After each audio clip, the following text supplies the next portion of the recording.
Hello everyone, Jonathan Casey here with Mercury's Messenger Astrology, here to do a Christmas tarot read. Today on Christmas we also have an eclipse happening just after midnight. In Ontario where I'm located, the eclipse starts at about 11:15 and peaks at quarter after midnight. It is a solar eclipse, so it won't be visible to us here. Um, but I feel that it nonetheless is a very special solar eclipse. It's happening in the sign of Capricorn and it's conjunct the planet Jupiter. So today I'm going to do a tarot read, just basically pulling one card for each sign, and using the house that the sun and moon are in. I'm going to base the read off of the combination of that with the card I pull for your sign. Okay, so here we go. We'll start with Aries.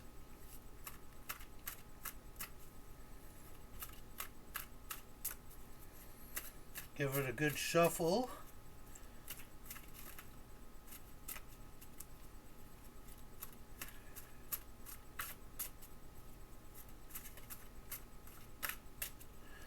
Alright, here we go. What card do we have for Aries? We have the Queen of Dragonflies. So, yeah, I displayed my table here a little bit more Christmas friendly, I guess. I'm not someone who really celebrates Christmas, so there's my version of Santa Claus in the back. Okay, so the Queen of Dragonflies. The Dragonflies is a water sign. It's Dragonflies is this deck, but it's a cups basically, and so it's I feel nurtured, or it could be that you're the one coming out and being that matriarch, that motherly person. This can be, males can be very nurturing as well, and so this card is saying that we need to show up to be a nurturing support for those around us, or maybe nurturing ourselves, or it could even be a sign of someone coming in, a woman or a man with who's going to kind of come and help nurture us. Now, for Aries, this is happening in the 10th house, so it's about our reputation. So, in a way, I feel like this card is more talking about us directly coming out as a nurturer, for those that we love, to encourage and support and be there emotionally for those people. Now, yeah, let's move on to the next sign. The next sign is Taurus. So for Taurus, this is happening in your 9th house. This is for your beliefs, higher education, travel, and adventure. This is about it's the Archer, so it's about setting your aim on something and following through with what you believe. Now the card. Oh, I almost dropped some cards. I didn't. I'll give it one more shuffle and see what card we pull for Taurus here. Taurus is the Hermit card. So the Hermit card is one of taking time out to heal oneself. So that's maybe what your aim should be. Christmas time is a time where there's a lot going on, and it could be overwhelming. And this card is just basically saying, make sure to take some time to yourself, and heal and gain some self clarity and awareness at this time. Okay, yeah. So that's what I'm gonna say for you, Taurus. I like the Hermit card. Geminis. Geminis, this is happening in your 8th house. This is going deep. This could be about intimate relationships. It's about shared assets. So, shared assets can be family. At Christmas, this is definitely a time of family, less of work. But shared assets could also involve the workplace. So, let's see what we pull for you, Gem. We have the Page of Moths. So this is I desire. And the page is kind of like an apprentice, okay? So I desire, to learn how to maybe go deep and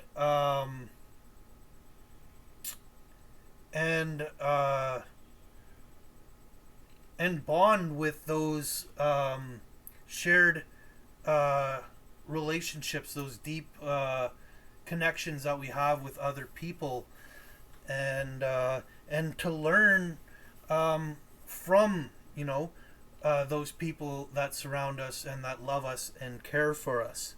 So that's going to be that's what I have to say for Gemini here. Now let's move to Cancer. Cancer, this is happening in your 7th house. So this is about contracts. It is about relationships as well. So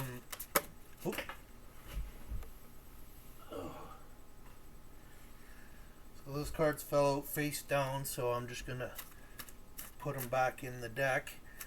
What else? The 7th house is about balance, and finding even one's center, or just making things equal.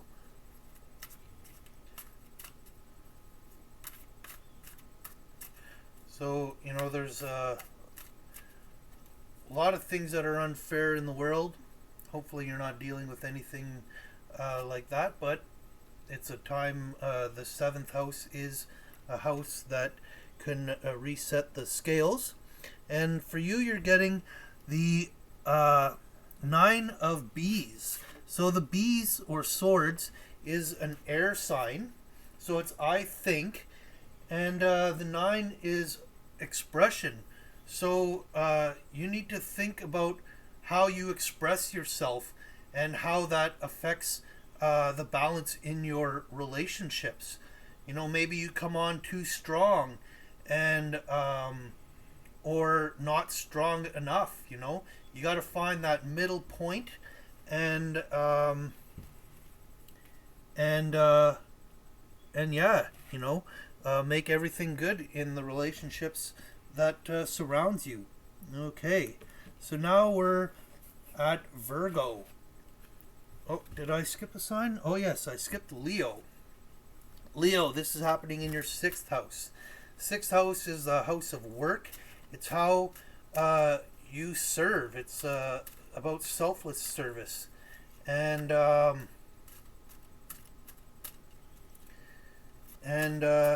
yeah, so Leos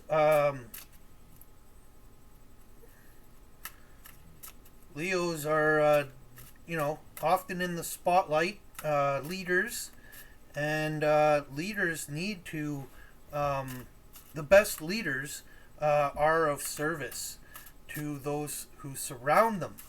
And so let's see what card I pull for you, Leo. Leo is going to get the Four of Dragonflies, or Cups. That's a water sign again, so that's I feel. And 4 is stability. So I feel stable when I'm of service. When, you know, I show up and contribute to the greater collective and really be that leader that we all need to be in the world. So Leo, that's a great card for yourselves. Shove that back in the deck. Virgo, you guys, I feel are have a very good spot here. Fifth house is about joy, love, happiness, all that great stuff.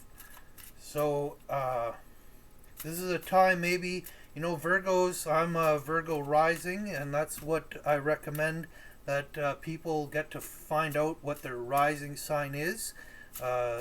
Astrology, you know, pop culture astrology is largely about the sun sign, but, you know, that is just surface level. It doesn't really get deep into things like the rising sign can be. And King of Moss, or of Wands, it's a fire sign. So fire sign is I desire to be king. And in becoming our best selves, that leader, that king, we step into that place of joy and happiness and love, you know. So it's also a creative, the fifth house is creative. So when we are, when we desire to be our best selves, we step out into the world and we become creators, and really our joy can spread like wildfire, okay? And we could really help all those around us. That's what Virgos enjoy doing. They are that selfless service kind of sign. They are here to you know, be of service and help the collective.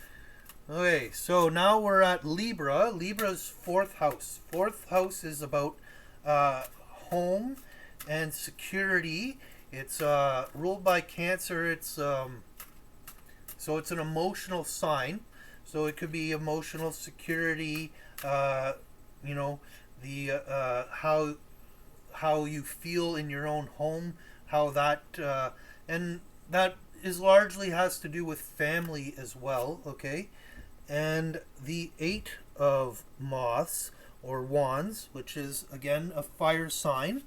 Okay, so this is I do or I desire change.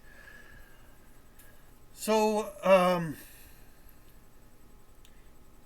so you know, you either have to I'd say act to create the change in making your house or yourself feel emotionally stable and secure. Okay,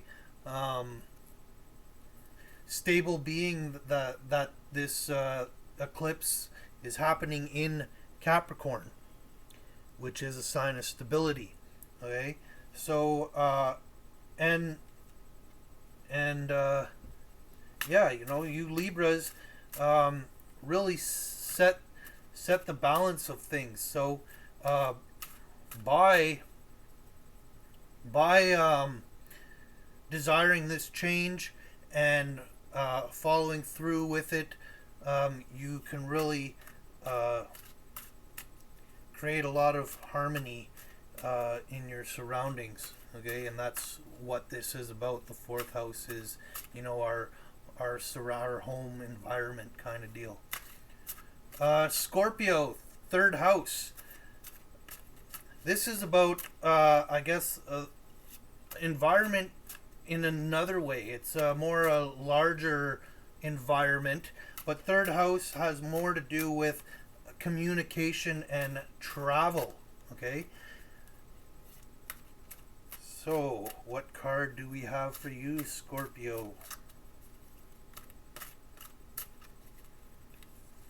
We have the Six of Dragonflies, or Cups, which is a water sign. And the six is harmony. So I feel harmony in the way we communicate, or in my larger environment.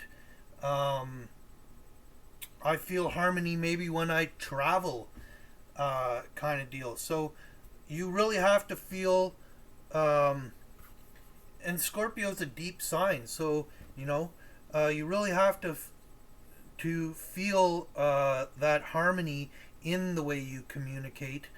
You got to be that harmonious, and Scorpios don't tend to really be known to be harmonious.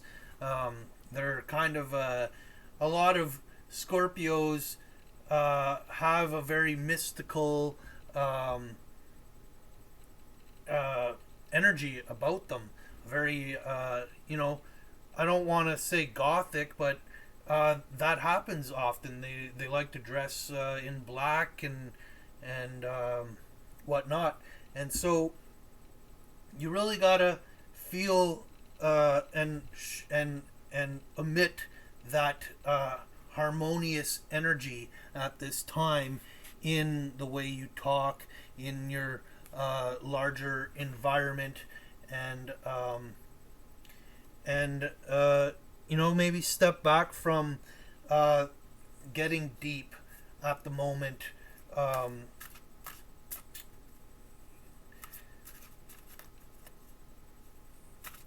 Deep in the sense of maybe like what you believe, because the third house is opposite the ninth, and the ninth house is what you believe.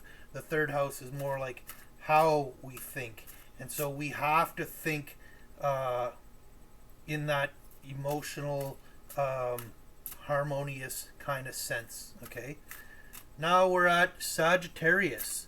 Sagittarius, this is happening in your second house, what you value. Okay, our values, our desire.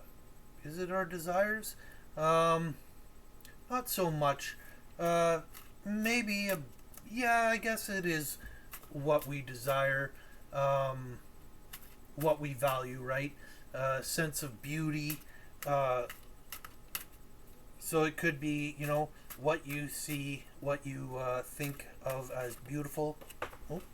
So one card fell, and that's what card I'm gonna use for you guys. It's the Ten of Dragonflies, or Cups. Here it's I feel again. Okay, I feel release, or I feel excess, and with the second house, maybe maybe you guys are getting too many gifts this year, and you didn't maybe give as much out, and you're just feeling, or the the amount of people around you, maybe that is even too much. Maybe you've been holding back your love, so you really have to kind of come into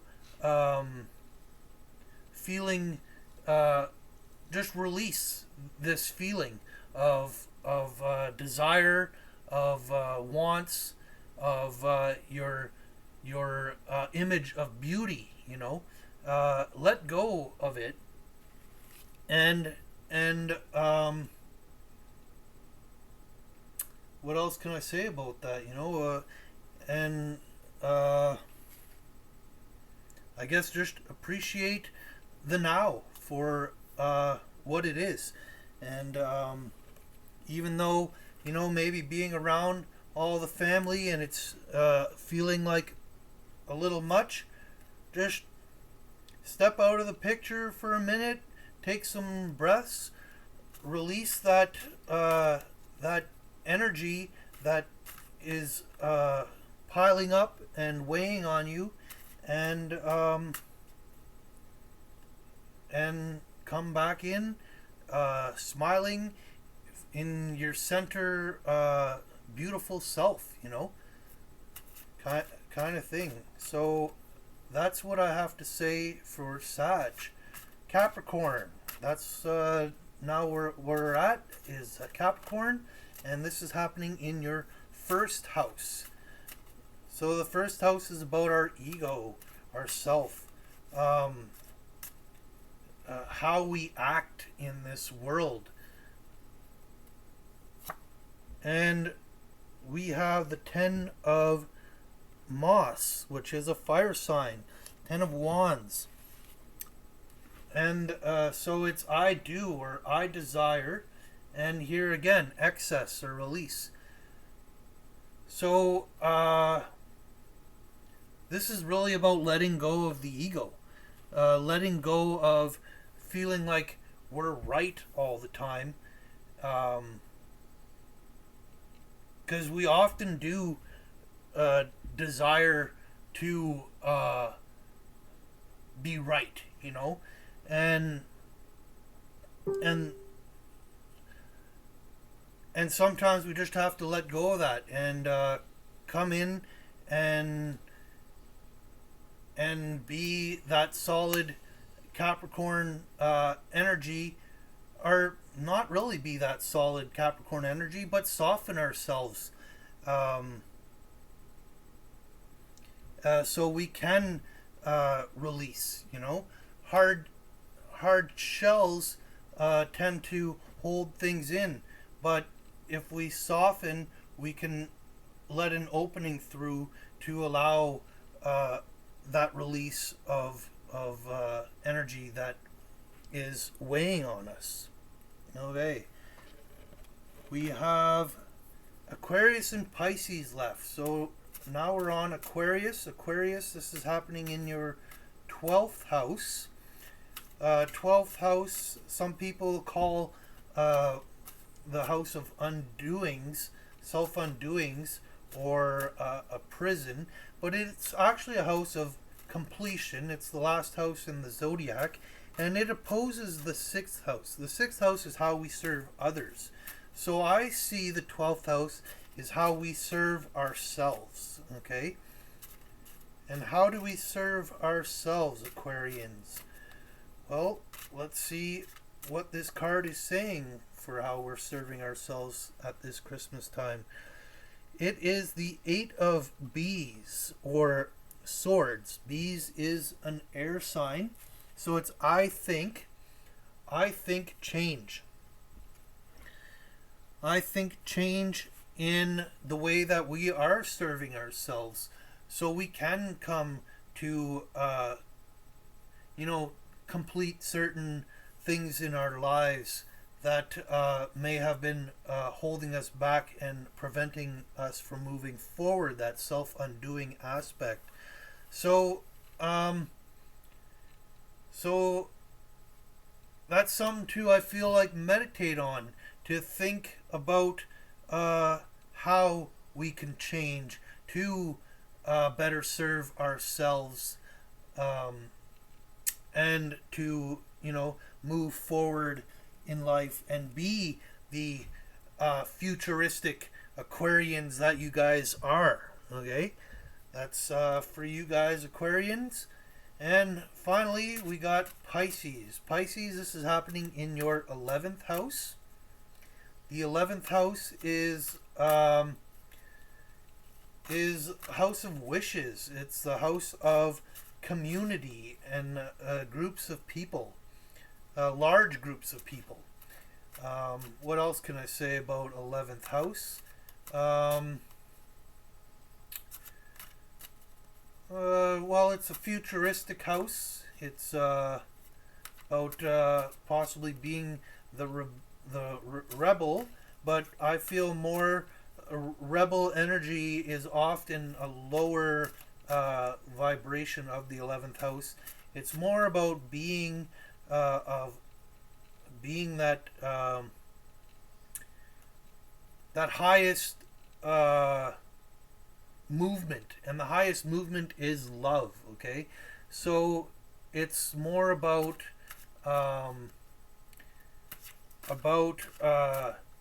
being the example and setting the example for the future, you know, to inspire others on coming into that place of love. And for you guys, I have the Queen of Moss or Wands, which is a fire sign.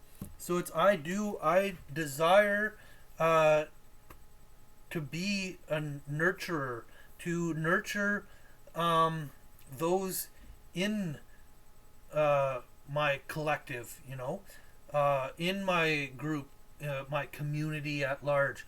Or it could be even that I desire nurturing myself, you know, from someone else, that you're desiring to feel supported at the moment. Pisces tend to be emotional people, and we might just be wishing right now to have, you know, a motherly figure kind of to just give us a hug. And it's a great time to be at home with the family, celebrating and getting in all that loving, nurturing energy that surrounds you at this beautiful time of year. So this is my tarot read for the day. Thank you guys very much for watching. Merry Christmas to everyone, and see you guys all in the new year. Okay, bye now.